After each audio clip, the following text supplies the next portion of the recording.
آج کی اس ویڈیو میں آپ سیکھیں گے الیٹریشن۔ الیٹریشن کا نام آپ نے انگلش لٹریچر میں سنا ہوگا۔ الیٹریشن ایک لٹریری ڈیوائس ہے۔ رائٹرز اور پوئٹس اس کا یوز اپنے لٹریری ورکس میں کرتے ہیں۔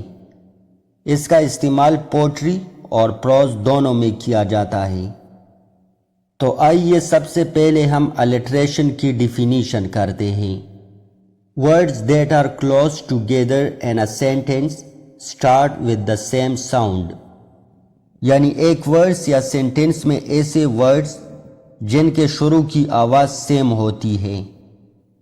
یاد رکھیں کہ ورڈز کے پہلے لیٹر کا سیم ہونا ضروری نہیں، مگر شروع کے ساؤنڈ کا سیم ہونا ضروری ہے۔ Now look at this example۔ She sells seashells by the seashore۔ اس سینٹنس میں 4 ایسے ورڈز ہیں جن کی شروع کی آواز سیم ہے۔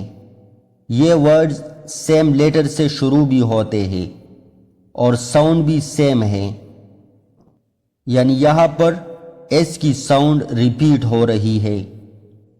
This is another example۔ Crooks conspired with the kind king۔ اس ایگزامپل میں یہ 2 ورڈز لیٹر سی سے سٹارٹ ہوتے ہیں، جبکہ یہ 2 ورڈز لیٹر کے سے سٹارٹ ہوتے ہیں۔ مگر یاد رکھیں کہ لیٹر کا سیم ہونا ضروری نہیں، کیونکہ ان ورڈز کی شروع والی آواز سیم ہے، یعنی ان تمام ورڈز میں لیٹر کے کی آواز ریپیٹ ہو رہی ہے۔ ہمارے پاس یہ ایک اور ایگزامپل ہے۔ The fair breeze blew, the white foam flew۔ یہ line famous پوم the rhyme of the ancient Mariner سے لی گئی ہے، اور اس پوم کے پوئٹ ہے سیمیول ٹیلر کالریج۔